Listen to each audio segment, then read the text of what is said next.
Over the last two videos, I've spent 45 minutes or so playing defense for some relatively unpopular opening episodes to some widely acclaimed anime series, under the premise that I don't believe there's ever been a great anime which started on a bad first episode, other than Gintama. What I haven't really addressed, however, is the root cause of why these first episodes didn't click for those people who failed to recognize their greatness on the initial viewing. There may be any number of factors which play into these reactions on a case-by-case basis, but if I were to boil it down to the one prevailing element which I think blinds a lot of people to recognizing the quality of a series right from the start, it would be the premise. You'll notice that the common thread in all of the episodes that I've talked about so far is that the premise was either unclear or seemingly inane, and I think that this is where the whole idea of the 3-episode test comes from, because that's about how long it takes sometimes to figure out a show's premise. But if you were to ask me what the absolute least important factor is in determining whether a show is likely going to be great or terrible, it would be the premise. Not only has it been proven time and again that any premise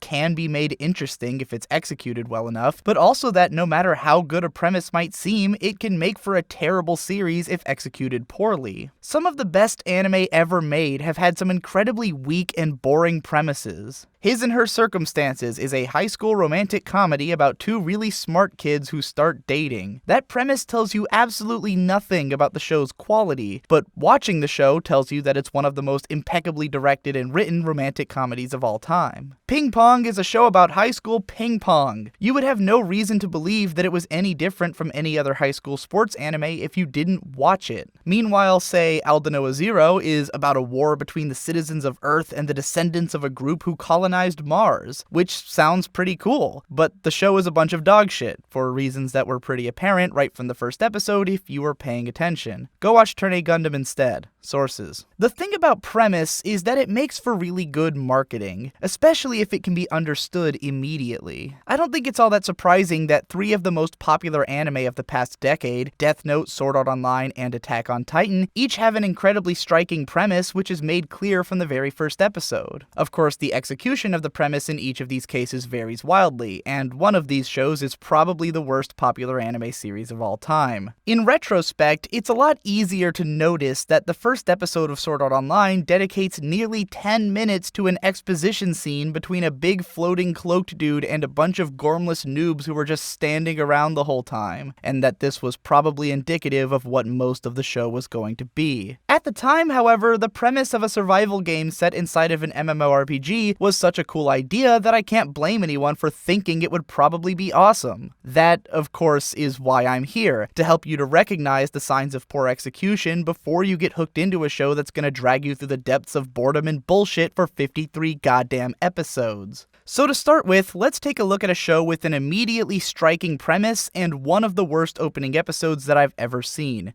Gate. The premise of this series is that a gate opens up in the middle of Tokyo, which leads to a world of classical swords and sorcery, and the armies of that world end up going to war with Japan's self-defense force. Right away, a premise this batshit crazy is bound to turn some heads and to excite the imagination. How many wizards does it take to shoot down a helicopter? Can a tank hold its own against a gigantic dragon? Just how many dudes in armor can one turret mow down? These are questions which man has toiled with for decades. You might think of the possibilities of large-scale tactical battles involving the logistics of complex magic systems and supernatural terrain effects against the power of modern technological might, or maybe dream about the idea of a fleshed-out set of fictional government factions trying to interact and come to terms with the real ones that exist in our world. It's the kind of premise which really gets you wanting to see where the writer might go with it. If you're anything like me, then those hopes carried you about 8 minutes into the first episode, before it was pretty clear that the execution of this narrative would be lackluster at best. The first 50 seconds don't seem so bad, as a cold open teases at the hilarious premise that we were all waiting for, a horde of fantasy creatures facing off against a bunch of military dudes with assault weapons. The visual aesthetic is about as perfectly generic as it could possibly be, but at least it seems to be going right for the jugular on putting its campy premise front and center. Then the opening theme starts up, up, and the part of your brain that remembers seeing the words light novel next to the picture of the show on the mal chart starts groaning. Mother's Basement wrote an entire video about how interchangeable the god-awful Akiboshi Rockets openings are, so I won't get too into that. But then we get our parade of equally interchangeable cute girls with candy-colored hair, and the illusions of a possibly gritty military or political drama start slowly wafting towards the window. The rest of the OP plays out like some weird combination of a cheesy military recruitment ad and a Sword Art Online trailer. See if you can spot the split second of hideous CG dragons spliced in there as a subliminal warning. Once the OP is over, we are taken into this weird bit wherein a narrator introduces us to the main character as an otaku who works to support his hobby. At this point, I've got sirens going off in my head about where this is going. I've seen approximately 60,000 different anime shows about self-defined otaku being overly adamant in their hobbies, and more often than not, I see those characters being defined entirely by the fact that they are an otaku and nothing else. The fact that this show immediately hammers us over the head with the fact that this guy is an otaku only makes that fear more prominent. He also just kinda seems like a lazy, stupid asshole, bragging about how his hobby takes precedence over his job. We are then told that it's 11:30 on a Saturday, for no particular reason, before being shown around a very bright and sunny Tokyo, populated by jarring CG pedestrians, weird rotating camera angles, a totally random shot of a dropped ice cream cone with a gross lens flare in the corner, and finally, a little girl so comically, cartoonishly, generically adorable that my immediate thought was, what kind of terrible shit is gonna happen to her? Just for the hell of it, some of these shots have a random, jarring, and hideous split screen applied to them for no discernible reason. I have no idea if all of these shots are happening in close proximity to one another, or if this is just random places in Tokyo, or really what the hell the point of any of this is. When we finally reconvene with our protagonist, he has become determined to make me hate him as much as possible by having the single most boring and cliched imagination of all time. What perplexes me the most about this scene is that the point of it is obviously to introduce us to the fact that this guy is an otaku who escapes from reality by projecting himself into his generic fantasy cell phone game. But if they were going to have a scene like this, then what the hell was the necessity of outright telling us that the main character was an otaku just a minute ago? As generic as this imaginary segment is, it's easily a more natural way of getting us into the character's head than just having him state the fact that he's an otaku directly into the camera. At this point, it seems kind of redundant to include a scene like this, and the fact that it's awkwardly paced in such a way that it feels way longer than it actually is only makes it that much weirder. The pacing and editing of this episode, and of the show in general, is really the thing that bothers me the most about it, even beyond all of the plot and characterization and presentation stuff that I'm going to talk about. Almost every shot in this episode seems to linger just a little bit longer than it needs to, and as a result, it feels unbearably slow and weirdly quiet. The fact that everything drags on in this painful and ugly way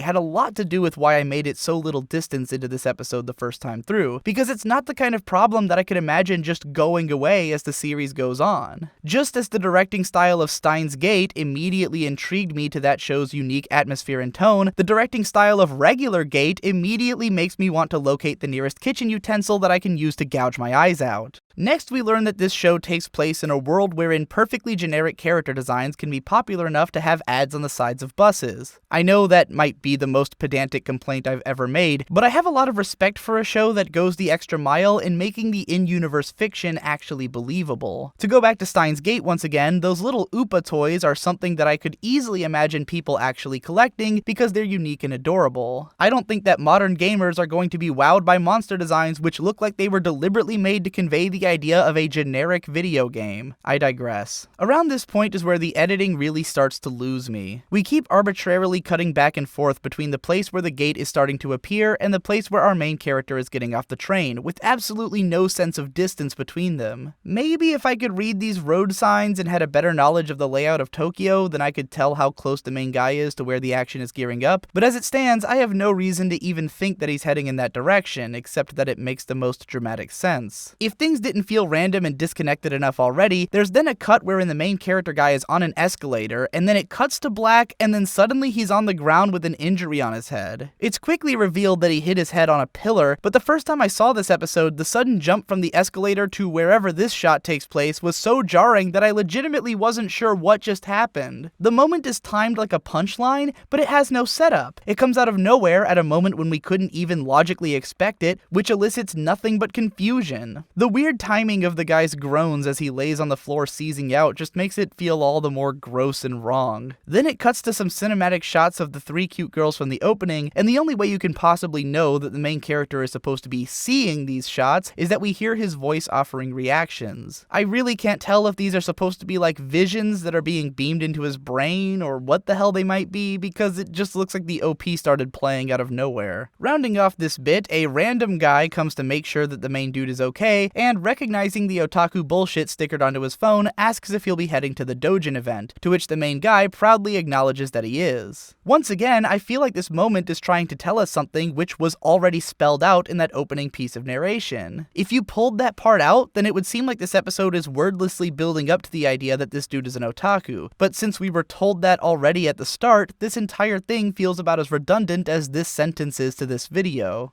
Over the course of the next minute or so, the tone of this episode becomes completely incomprehensible. I'm going to make the case for it now, but if you have the time, I would love it if you went and watched this scene for yourself, and then tried to describe to yourself what the tone of this scene is supposed to be before I can influence your opinion of it, because I really am not sure if that's doable. And I'm not just recommending that because I want you to sign up for a Crunchyroll account by using my promo code and making me $5, but I certainly think it'd be cool of you to do that if you haven't already. So a bunch of crazy monsters and dudes with spears come barreling into Tokyo. The scene is brightly lit with the same flat daytime look that the show has had all along, so maybe it's gonna go for something like horrifying atrocities in broad daylight. But then we get all these really goofy shots of monsters posing and yelling with action lines all over the place, and people with silly expressions on their face while they run away. The monsters definitely seem to be killing people though, even if the camera keeps cutting away before we see anything, so is this supposed to be dark or funny or what? When the main guy notices that something bad is going on, he yells about how it might interfere with his Dojin event, which obviously seems like a joke. But then, with total seriousness, he picks up a knife and violently gores a guy. It's not like they're playing the viscera of this murder against the goofiness of the character either, because everything has that same flat directing and emotionless shot composition that doesn't communicate anything. I don't think I need to remind you of how Steins Gate made the middle of Tokyo in broad daylight feel disturbing and hazy through just clever use of color and shot compositions, but for a comparison to a show that I think was going for a similar tone and actually worked, let's take a look at the first episode of High School of the Dead. The opening scene of this episode is set in broad daylight and features a dichotomy between the goofiness of a bunch of high school girls in uniforms with giant tits flopping around and the very serious threat of zombie action. The camera work here is kinetic and full of energy, with all kinds of unique perspective shots and visceral moments of violence, but more importantly than that, the way that the characters move and emote gives the imagery a palpable sense of urgency. Even though this situation is hilarious to us as viewers, it's clear that this is legitimately terrifying and serious for the characters, which makes it tense and exciting. There's a shot in Gate wherein a bunch of terrified pedestrians are piling into the Imperial Palace while escaping from the attackers, and their facial expressions are like if they just slipped on a banana peel in a comedy scene. Compare that against the looks of utter terror on the faces of the students being attacked by zombies in High School of the Dead, and the depth of difference in the skills of these production teams to create a recognizable tone becomes apparent. This was about where I stopped watching Gate when the show first came out. I could go on and on about all the little weird things, like those terrible looking effects that they slapped onto the dust clouds, or how awkward it looks when the main guy has that dude in a headlock and the guy just doesn't even seem to be moving, or how it keeps telling us what time it is for no discernible reason, but we could be here all day at that rate. The point is that at this moment, I realized that there was no way I'd be willing to sit through an entire show with this look and feel, this awkward pacing, this indecipherable cinematography, and this obnoxious main character. Even if it somehow turned out that the rest of the series had a surprisingly interesting story and great writing, I think I would have been pretty comfortable just forgoing the anime series in favor of the manga if need be, just so I wouldn't have to put up with this god-awful presentation.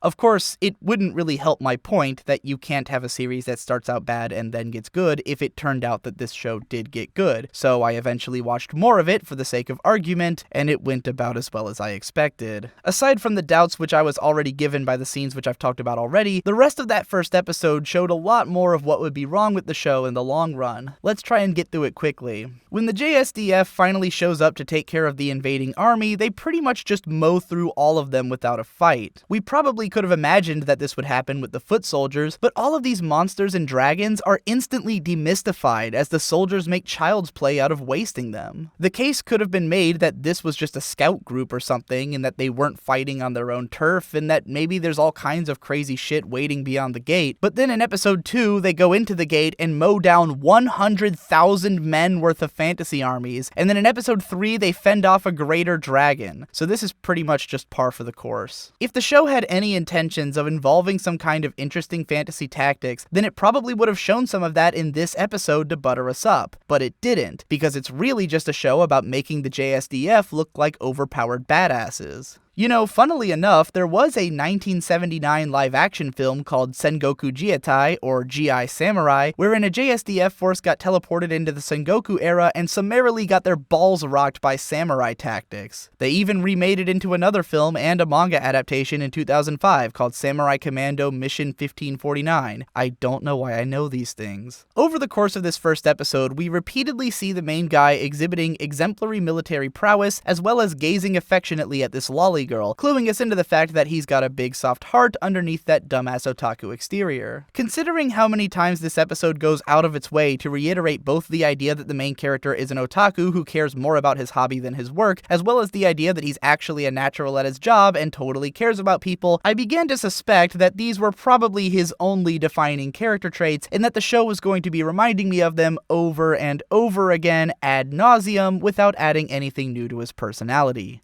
I was right. When the rest of the episode isn't continuing to reiterate the points that it's already made, it's just flat out wasting time. There's almost an entire minute dedicated to a gay joke, wherein the joke is that the main guy is getting too physical with this other guy and therefore is making him uncomfortable because he's not gay. Riveting stuff. Later on, there's about a minute of just gratuitous shots of tanks driving through the gate, set to completely unfitting epic music. There is seriously no point to this scene other than to show off the tanks, but I guess that's a pretty good indicator of the show's priorities, considering the massive amounts of each episode which are dedicated to dicking around in military vehicles. The only thing this episode doesn't prepare you for is all the cute girls and fan service dicking around yet to come. Oh, and also that the slight subtext of nationalism is eventually going to blossom into full-blown main text insane jingoism. Now look, I know that a lot of people like Gate and that they probably don't care about none of that shit. I think for most viewers, the episode probably didn't really start until the main character guy stabbed that soldier dude, and in that same moment, they were completely sold on everything else, and that's fine. The people who liked this show probably didn't even think that this episode was bad, unless they only liked it because of some specific character or plot moment that came later on. I'm a lot more of a complete package guy myself, if my entire channel hasn't made that obvious. Not only am I at risk in that using this episode as an example might alienate a lot of this video's audience, but considering my reputation for not liking anything that A1 Pictures has put out in half a decade, there's probably already a comment on this video about how I went into this episode expecting to hate it because I'm biased and my videos aren't very objective, and I can't believe you spent 15 minutes just reviewing the first episode of Gate. I thought this video was about something other than what it's obviously about, etc. So for the sake of argument, let's also take a look at what I thought was one of the worst opening episodes of the spring 2016 anime season, which just happened to come from the show that I was actually the most excited for going into it, Joker Game. When it comes to the seasonal chart test, Joker Game passed with flying colors. The premise was on point, a historical spy thriller set on the cusp of World War II, something I've never seen in anime before and which I could easily imagine being badass. The character designs are sleek and stylish, yet realistic and serious, giving the impression that maybe this was going to be a fairly ambitious, gritty, and adult-oriented product. Studio Production IG has always been setting the high watermark for animation quality, with a history of having produced some of the best high-concept mature anime in existence, from Pat Labor, Ghost in the Shell, Jinro, and Psycho Pass to Eden of the East, Usagi Drop, Seirei no Moribito, and Real Drive. Even when they handle shonen and shoujo manga adaptations, they bring some of the best production design in modern anime to the table, as with Haikyuu, Kimi ni Todoke, and Kuroko no Basuke. None of that is to say that Production IG haven't produced their fair share of clunkers over the years like Blood Sea, but when I look at a show with visuals like this and a plot description like that being made by this studio, then I've got to be a little bit excited. I wasn't familiar with any of the director's past work, and the writer has an even split of shows that I like and dislike, so those were all a gamble. But the cast list even included a number of my favorite actors, such as Takahiro Sakurai, Tomokazu Seki, and Kazuya Nakai. This one really looked like a winner. The earliest cause for concern was the very first line line of dialogue, spoken in English by an American character with a voice actor who is very obviously Japanese. I've never done anything bad! Why can you do such a ridiculous thing? I won't forgive your incivility. I'll contact my country immediately! Oh, いい覚悟です。日本の武士に二言はないですね。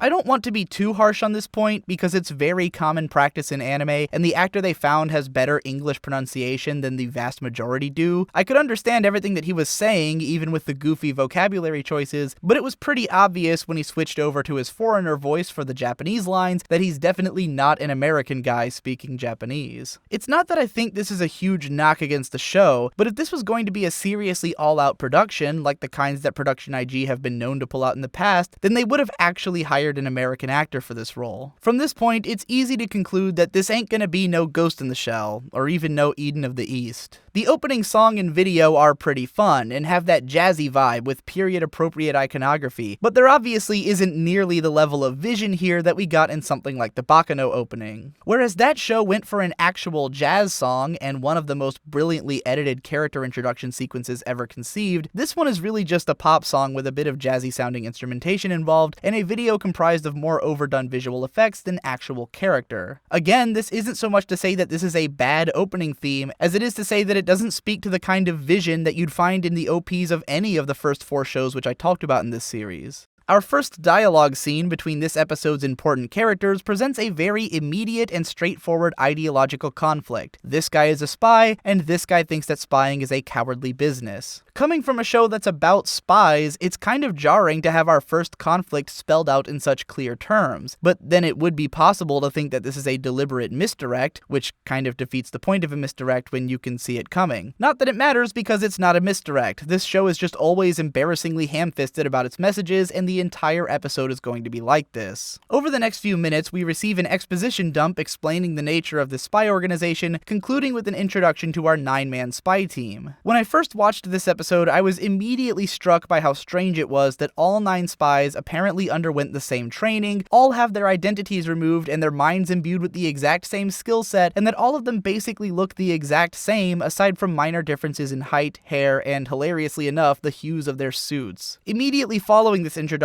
we see all of the spies moving in a cluster, and over the course of this episode and the next, we only ever see them operating as a group, as if they were some kind of hive mind. This would all be well and fine, but it really clashes with the presentation of the characters in the OP, and later in the entire structure of the show, as 9 different cool guys with their own names. All of the spies are completely interchangeable, with personalities that do not extend beyond "is a spy." We will get to this scene in a minute, but the moment that really drove home to me that this show was never going to characterize these spies at all was when all of them laughed at the same time for the same reason. It's one thing for all of them to have the same skill set, but at that point they were all just basically the same guy. After a few more minutes of rattling off exposition and really hammering in the idea that this military guy thinks that spies are dumb and weird, we finally arrive at what I would consider to be one of the most laughably badly handled scenes in anime this year, the Joker game itself. The stage is set when the military guy finds the spies all playing poker down by a bar, and he decides to join them. What follows is several minutes of the least dramatic poker montage I've ever seen. We don't really see enough of the game to follow it properly, so it's not engaging on the level of watching a tense poker match. We don't get enough sense of what the characters are feeling or what kind of tactics they're using, so it's not engaging on the level of human drama. And most of it consists of lifeless panning shots of everyone just kind of playing the game while unfittingly energetic music plays over it, so it's not engaging on the level of entertainment. The only thing worth getting out of the scene is the result, that the military dude lost. You could just as easily have smash cut from the moment that he decided to play the game to the moment that the last of his chips were being taken away from him, and you would lose absolutely nothing in the narrative. But here's where it gets idiotic. As the military dude is leaving the room, one of the spies informs him that what he lost wasn't really the poker game, as everyone else in the room was cheating, but the Joker game, which is a chaotic roundabout of signaling wherein the spies try to form alliances and dupe one another until achieving victory. As a viewer, you probably figured that out, since it's a show about a bunch of fucking spies playing a game which is already about duplicity in the first place, choice. But the real icing on the cake is when one of the spies says that it's just like international politics, because I don't even know what a metaphor is. First, let's consider the actual logic of this Joker game. If the game was actually a complex battle between all of the spies at the table, then why is the military guy the only one who lost? How much more interesting would it have been if he had actually won, only to learn that the reason he won is because some of the spies were working in his favor in an evolving competition against one another. Maybe through that, we could even get an idea that there's a gradient in skill among the spies, or that some of them may have fucked up along the way, leading to their loss. The Joker game which the spies are describing could actually have been massively interesting, but what actually seems to have happened is just that one guy was reading the military dude's cards, and then everyone collectively fucked him over, even though he wasn't even competing. Next, let's consider the presentation of this Joker game. During the game, we see a few characters fumbling around with objects, which we could possibly assume was some kind of signaling. In the middle of the spy's explanation of the game, we are then shown a bunch of other signals which apparently were used during the game, which weren't even shown to us, so we couldn't have ever assumed that those signals were happening while the game was being played. Even at this point, we are not invited to any context as to what any of these signals actually mean. We are only shown the fact that signaling was happening. Now imagine if this scene had been written and directed in such a way that we could have watched the characters actually acting out the Joker game, and then tried to pick up on who was doing what. We could try and decipher the signals ourselves, and to figure out who was on what side and what they were trying to accomplish. It wouldn't even have been difficult to clue the viewer into what was going on, even without explaining the concept of the Joker game to us first. We already know that these characters are spies, and that poker is a game about duplicity, so we would probably catch on immediately that something was going on, and then try to decode it for ourselves as the scene went along. Then, when the characters finally explained what each of them was up to, we would either experience the satisfaction of having our suspicions confirmed, or the satisfaction of learning the truth that we've been aching for along the way. Instead, we get an explanation of the incredibly obvious fact that spies are sneaky. Riveting stuff. Once the game is over, the leader of the spies comes into the room and launches into what I can only describe as an explanation of what each of the characters metaphorically represents. He basically tells the main character that his values are representative of the attitude of Japan in the world of international politics over the last few years, and how the spies represent the nation's realization of the Joker game that they've been made a part of. I can't help but feel like there were plenty of ways that this episode could have been written which made us realize for ourselves that the military guy was supposed to be an everyman representation of Japan's military attitude, but instead, the leader of the spies very literally spells it out. Aside from having no faith whatsoever in the viewer's intelligence, the worst part about this entire scene is that it's just fucking boring. It's nothing but obvious information being relayed to the viewer by characters who are just sitting and standing around in a room doing nothing. The rest of the episode is a pretty straightforward setup for a cliffhanger ending, leading into the Joker game that the main guy will have to stake his life against in the next episode. You don't need to watch it because you can write the thing in your head. The main guy is going to use what he's learned so far to get himself out of this predicament and come to understand the spies. The end. I wouldn't be the least bit surprised if I saw someone claiming that Joker game was a perfect candidate for the 3-episode test, because the real nature of its premise only becomes apparent in the 3rd episode. Whereas the first 2 episodes are mostly about framing this ideological conflict between Japan's moral attitude of the time and the tactics by which they would try to become a world power from there on out as a backdrop for the setting, the other episodes each focus on one spy at a time in episodic thriller scenarios around the world. If you watch any further though, as I did, you'll find that every single episode suffers from the exact same problems in their writing and presentation. The morals are always ham-fisted, the plot twists never have any proper setup and just feel pointless and out of nowhere, the characters never have any personality, and the cinematography is always woefully flat, as characters sit around dumping uninteresting exposition on one another for minutes on end. If you had the same problems with this episode that I did, then you will not enjoy the rest of Joker game.